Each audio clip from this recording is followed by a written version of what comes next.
Good, Jim. Yeah.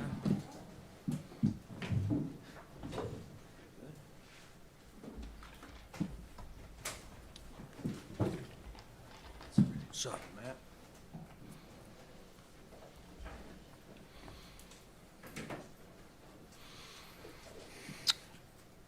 All right, I think we just sent out the guys that we've signed so far on practice squad. Obviously, you had to wait overnight and see who gets claimed. And some years we've had a few, but we were selfishly happy to get the guys back that we were able to. Can you take us a little bit into the evaluation on Daquan Hart? It seemed like you had a pretty good summer. It was a little bit of a surprise. What went into that decision about that? Yeah, Daquan is a young player, rookie, and just felt like his arrow was up. Did some good things. You know, there's a lot that goes into the punt return, and that was probably the main reason that we selected him late in the draft. Was he had shown some really good things at Penn State as a punt returner, but you know, still probably cleaning up some decision making, just all the things that go into that. It's more than just with the ball in his hands. So not bad, and I thought it was arrow up, but we kind of run out of time. We got a real game next, and we just weren't quite there, but doesn't mean that we wouldn't get him up this year. We're going to keep working him there and on the defensive side. And so it's hard because you'd love to just let it go, but you know, still had a little bit of a gap to close from that standpoint. But we believe in him, and we're excited that we're able to get him back.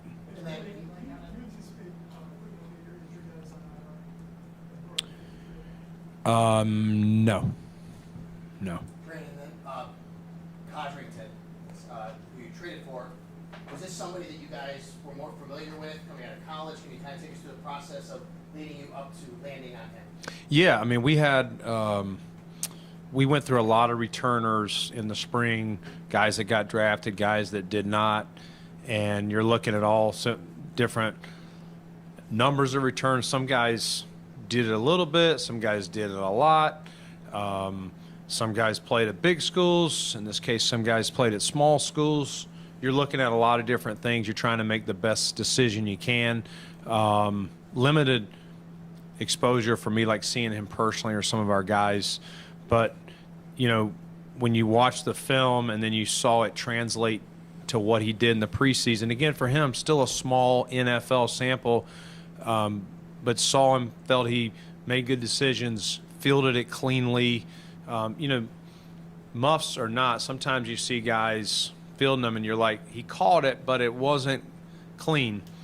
We play in one of the hardest environments at home with the wind and all that, and that'll be an adjustment for him as well. We saw that even, we had that windy game against the Bears in preseason, you know, the ball moving on the guys a little bit. So I don't know if he's seen that part yet. We're going to try to get him prepared as much as we can between now and Arizona. But all that goes into it. He did a really nice job at Central, and then backed it up, you know, again this preseason over there with the Jets. Brandon, what do you see in Mike White, and what role do you see him playing? Yeah, I mean, we've obviously gone against Mike. I think everybody in here is very familiar with his career, you know, all the time in the AFC East. And, you know, the thing I always liked about Mike and respected about him was whether he started the game or whether he came in the game, like he came in guns a-blazing, no fear, not just check down Charlie. Like, he really did some good things. And I know at times there were people talking out there like, hey, this may be our future starter here with the Jets, as they kind of went through some of the quarterbacks. And, you know, we were always like, man, we've got to be ready. The games we played against Mike, and I thought it was a good signing by Miami last year to bring him in and be the backup for Tua. And so, you know, they have another guy in Skylar Thompson who we faced, you know, a couple years ago in the postseason. But Mike, a lot of respect. You can tell he's a very smart guy, processes well, loves the game, tough. I mean, for him to come back in that game, you know, some of the hits he took in that home game here really I already respected him a lot, but it really raised my level of respect. This guy is out there laying it on the line. We talk about it all the time. We say it, but this guy, had some ribs cracked or I don't know the exact diagnosis, but I'm excited that we were able to get Mike. You never know how it's going to turn out, where guys are going to land, and we recruited him hard to get him on this P squad, and Mitch is still working his way back. That may be the next question. Truly unknown yet whether Mitch will be ready to play week 1. So it's great we get Mike in here now, get him up to speed, and we feel really good that we'll have a good option, or two to back up Josh come week 1. Hey, Brandon, there was a report that you signed a receiver named Jalen Berger. We have not signed him. He cleared waivers, been in contact with him, and could potentially add him. But, he's not here at this point. And so, he's one of the guys that we're talking to and haven't signed him yet. Potentially, though, coming in here to visit and potentially sign. Brandon, what You is, said you don't know yet, but is it out there the possibility that they have to put him on IR and go to the practice squad quarterback? You have to elevate him like White in that case. Yeah. That's still part of the calculus here? I think, Mitch is getting better. He's improving. We are not there at that point to put him on IR. We want to give him every chance. Now, he hasn't gone through a practice yet, so nothing's off the table. But, we're cautiously optimistic that we won't need to do that. But until he's back out there and show that he can do it and do the job, protect himself, and play the position like he's got to play it, it's an unknown. Brandon, what did Joey Anderson do to earn a spot? Joe, man, where do you start? Buffalo Joe. What a story. Really cool story for Joe. I don't know where you start. The guy just shows up, doesn't say a word, and,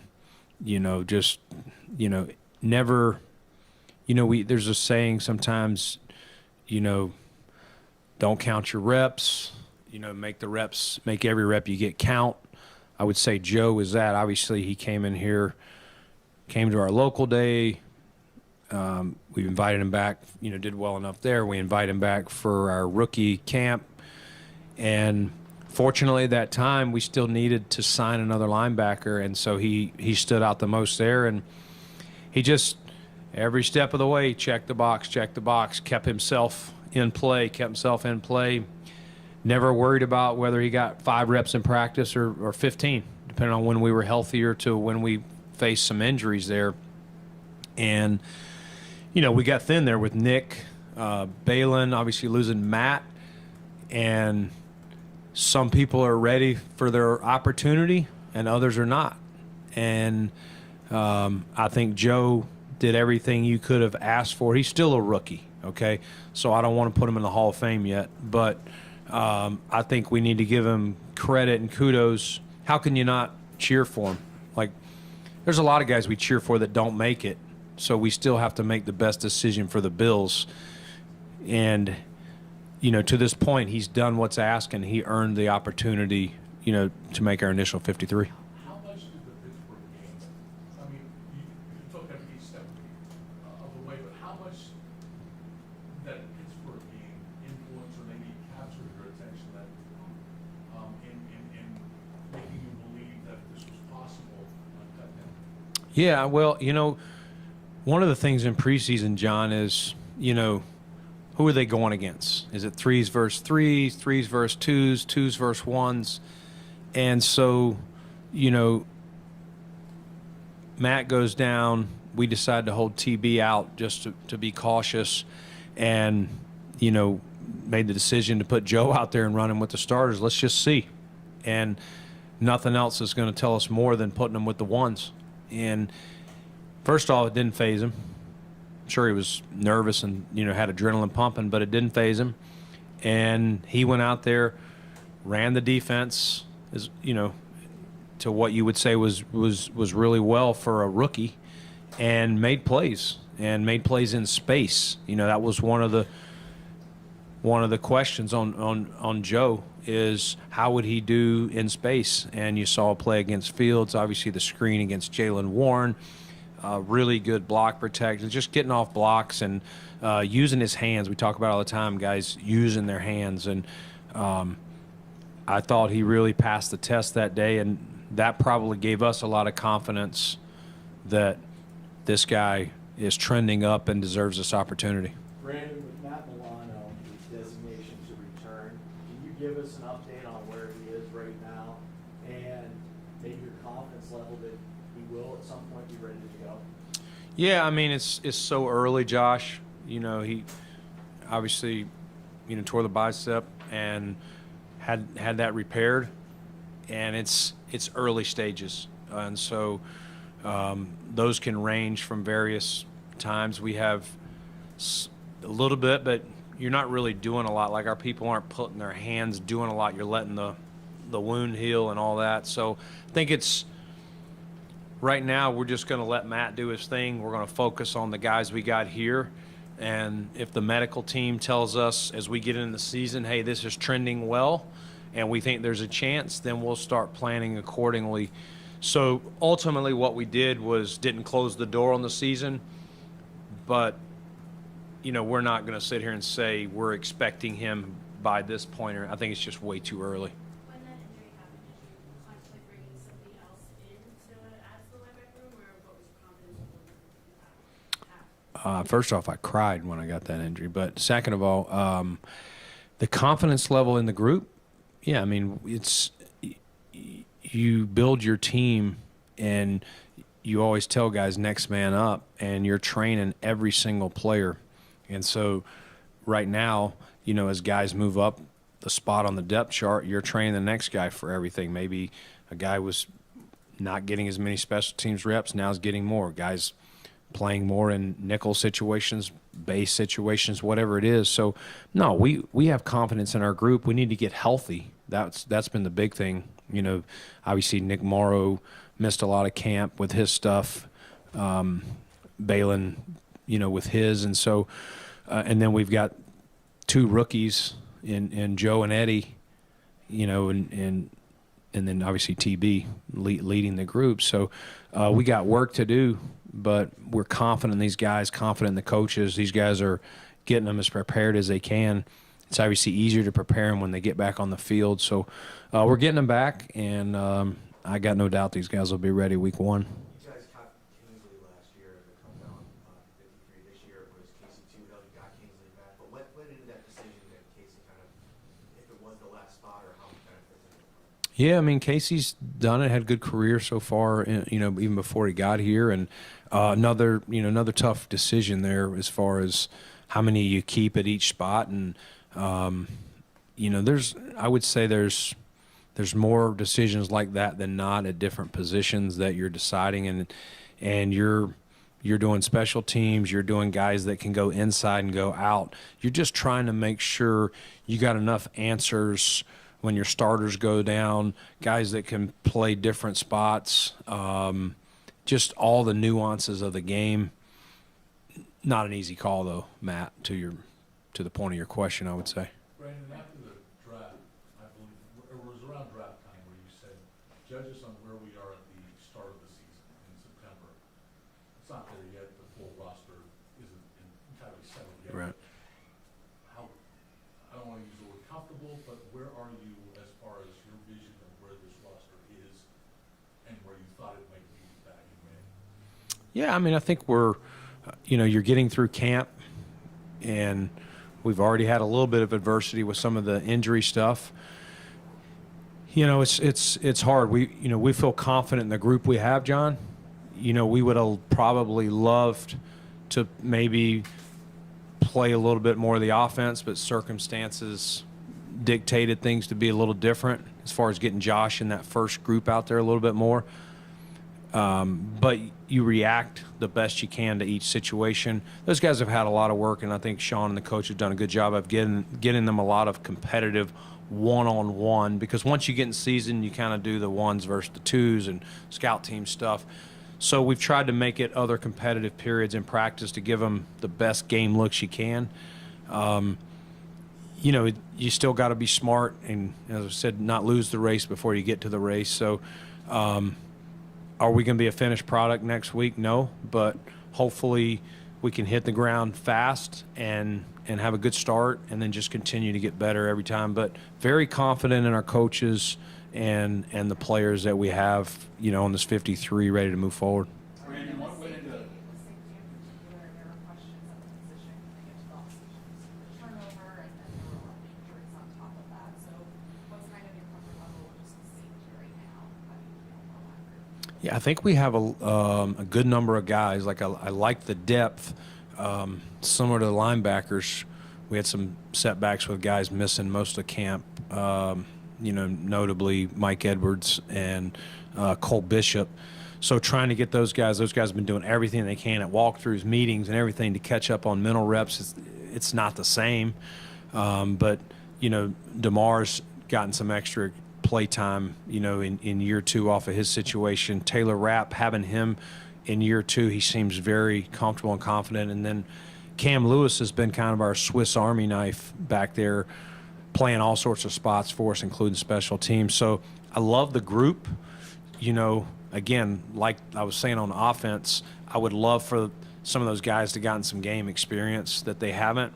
We'll have to do that on the fly at this point. But love the group. Hopefully we can not have any injury setbacks going forward. Hey, Brandon, off topic, Bill Russell, with Dalton Kincaid coming in the second year, in your experience evaluating tight ends, what sort of clicks in those guys who are going to increase in production? Yeah, I think just the feel of the game, especially more of a, you know, it probably varies for different tight ends, Ryan, but I would say, you know, he's definitely more of an F and receiving tight end for us. So I'm going to relate in the receiver world, just feeling how guys are going to play him. Some of the press stuff that he probably didn't face as much in college. You know, I would say he saw some of that last year. He may see some more of that, just working on those releases, what people are trying to do to him, how to get off those. And then just the more comfort in the system, it helps you play faster. You're thinking less. The play comes, you know, the play call, all that stuff just allows you to play a little faster. And so I think you even saw that with Dalton. If you turned on the film early in the season versus what he was doing late, I mean, I thought he was really making some good plays down the stretch for us, including the playoff games against Pittsburgh and KC. Brandon, how much were you able to truly evaluate the wide receiver group? It's new. You admitted they didn't get a lot of run with Josh in the preseason. Now going into the regular season, where do you feel this new group is? Yeah, I mean, it's definitely a different group, losing Steph and Gabe from last year, but like where they're at, great chemistry, knowledge of the offense. They're all smart. They're interchangeable. I love how they're working together and all that. We've seen more of that in practice than games, as I was alluding to earlier. We have to go prove it. I mean, I can sit here all day and say I'm confident, which I am, but we got to go prove it. Talk is cheap at this point. Going off that, what's been your impression of Keon specifically going through camp, and do you think he can kind of get used to the NFL schedule? Yeah, just like I was talking about Dalton a minute ago, he's in year 1 of that, of probably some more press, how different, you know, he's going to see a lot more variety of coverages and defense and higher caliber corners. All those things are going to be new to him, and so he's going to learn on the way. But the young man is super competitive. He loves ball. He's not afraid. He's working his tail off. His teammates believe in him. He has fun out there. He's serious. I know he's funny behind the mic and stuff like that, but when he's on the field, you guys have been out there enough, like he's working his craft. And kind of what I'd said in the spring, like there's still going to be some bumps along the road. He's a rookie playing receiver. It's a big jump, and so he'll have some good games. He'll have some plays he wants back, like all players, but especially rookies. But I'm very confident that when his number's called, you know, he'll step up and make the plays for us. Your reserve offensive lineman, really younger, but not a whole lot of experience. What went into that decision? Well, we had Alec here last year. I think Alex answered the bell every time we you know, he's one of those guys. He played tackle in college. We've trained him in here to be center and guard, and I think in an emergency could go out there if, you know, if disaster struck like the Miami game a couple years ago in the heat when we were running out of linemen. He's just one of those a little bit Swiss Army knife guys, but he's answered the bell. He brings an edge. Vandemark last year when he came in and played did a good job. I think Grable, did a really nice job in, again, preseason. We'll have to see it, if and when his number's called, in the regular season. And then Ced Van Pran, I thought he young guy, rookie, played a lot of varsity snaps in the SEC, which shows it's not too big for him. He's still learning all the nuances to our protections. You got to call everything. You're the quarterback of that O-line at center, but confident in those guys and fortunate to get some of the guys back on practice squad that we did. Will Clapp as well, who was a last-minute release after we traded for the young man from the Jets. Brandon, I want to ask you about two receivers. One who wasn't here very long, Deion Kane, had a nice game out there on Saturday.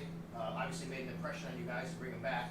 And then Justin, who's been here for 2 years, a draft pick of yours, and it appears as though moving on from him. Can you comment on both?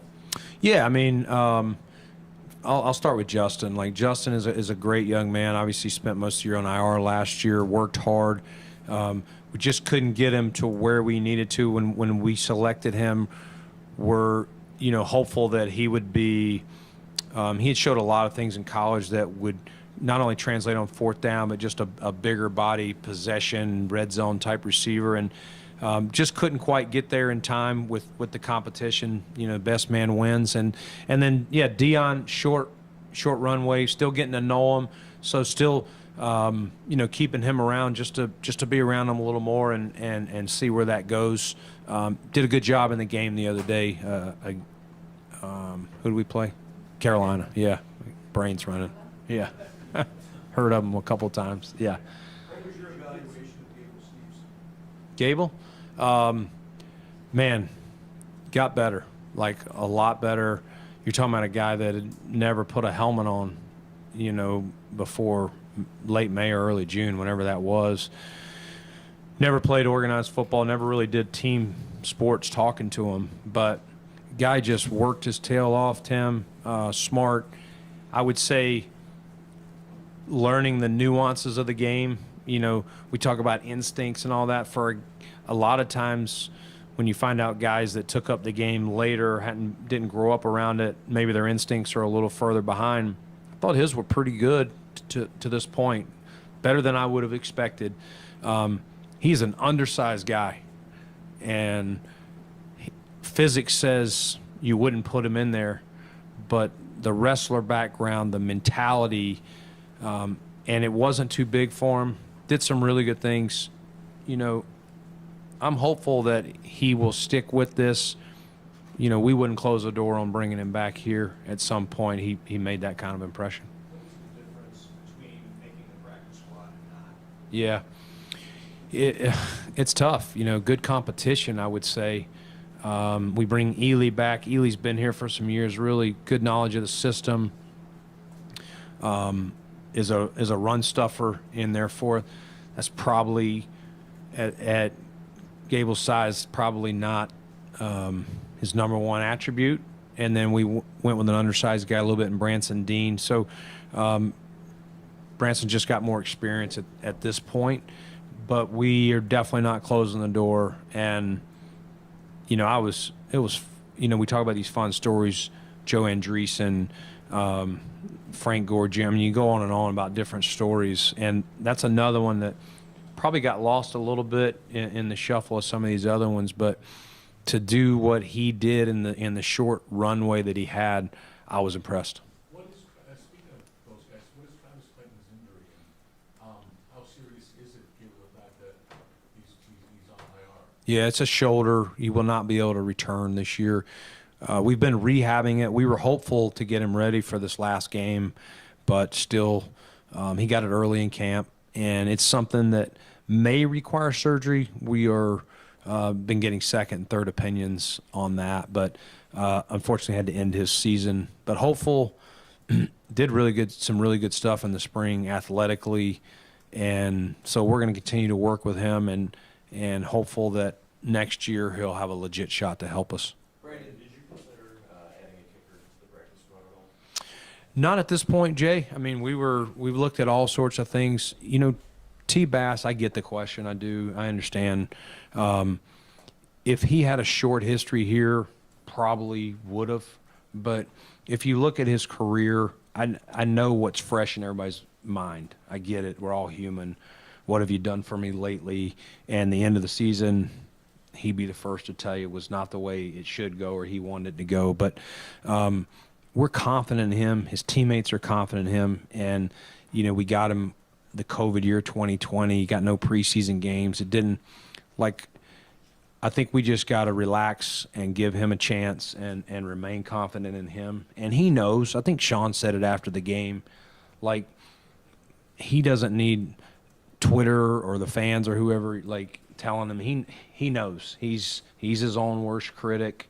He works like crazy on his craft. Nobody wants it more than him. Nobody's working harder. And again, we're very confident in him. Obviously, he'll have to go out there and do it, though. Brandon, 3 guys from UB, all undrafted. It's kind of in a pipeline here. How much have you been able to maybe find these guys simply because they're so close? Yeah, it helps. That's the, you know, I would say locally and then just our inside over there, and then also kind of the guys to look at. And the local day that we're allowed to bring, you know, the guys from UB, Syracuse, and used to be Penn State, now it's Pitt. But getting our hands on those guys and just being around them, talking ball, it's more than just a workout. Like, we try to get them in the meeting room, spend some time with them. And, you know, Cam Lewis is an awesome story. Jamarcus Ingram had bounced around in college, and then, you know, obviously the latest and greatest is Joe. So we'd love to keep that pipeline going. I mean, that's those aren't 5-star recruits, and I think it takes all types of people to make a good team. Yeah, you're going to have some 5-stars, but you're going to have the blue-collar, overlooked guys, and I'm excited that it's worked out, that we do have 3 guys from UB. Has Kyer had the kind of summer and spring you were hoping for him to have? Where do you kind of see him at now entering this very important season? Yeah, I think Kyer's done a great job. I think the thing I've noticed is he's just relaxed himself. You guys interview him, you may even feel it. Like, we all know you want it too bad. Like, you just want it. You stand over a golf ball and you just want it so bad. And you know what I mean? This guy, the care factor is off the charts with Kyer. And that's been since he was in college to when we got him. And he's done some really good things. I think people look at, well, did he start? Did he not? Because of the first round status. It's just the nature of the beast. But, you know, he's made some big plays for us in games, a couple of postseason interceptions. I think he got Mahomes once. Like, he's done some good things in limited play time. It's not all been perfect for him. Some, as we said, some rookie young things, but he definitely had his best camp. I think when he gets beat or has, you know, made a mistake, whatever, I think he held on to it a little more in the past. I see him flushing it, moving on, which corner is probably the position you got to do that the most, especially at this level. So very confident in Kyer, you know, whenever his number will be called. We know it's going to happen. Last one, guys.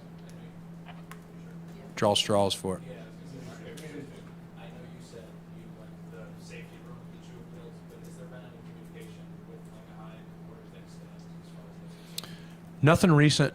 Kind of just seeing where it goes, but love Micah, and we have not closed the door on that. And as far as I understand, you know, I don't think Micah has either, and we'll stay in touch. Love Micah.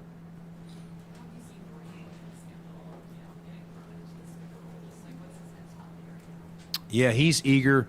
Doesn't say a lot. Head down. Just as he says it, yes sir. Like, he's just kind of. He's not going to flinch, I would say, about Dorian. He's just going to show up. You want him to cover, he's going to cover. You want him to run and hit. You want him to run down on the kickoff. Like, that's just kind of his mentality since he's been here. And he's still learning. Young player. You know, his plate's obviously gotten bigger since Matt's injury, as we were discussing earlier. But he's not going to flinch, and I'm excited for the expanded opportunity for him. You know, I know he'd be the last person to want something to happen to Matt, but at the same time knows, hey, it's an opportunity for me to show what I can do and help this team. Thank you.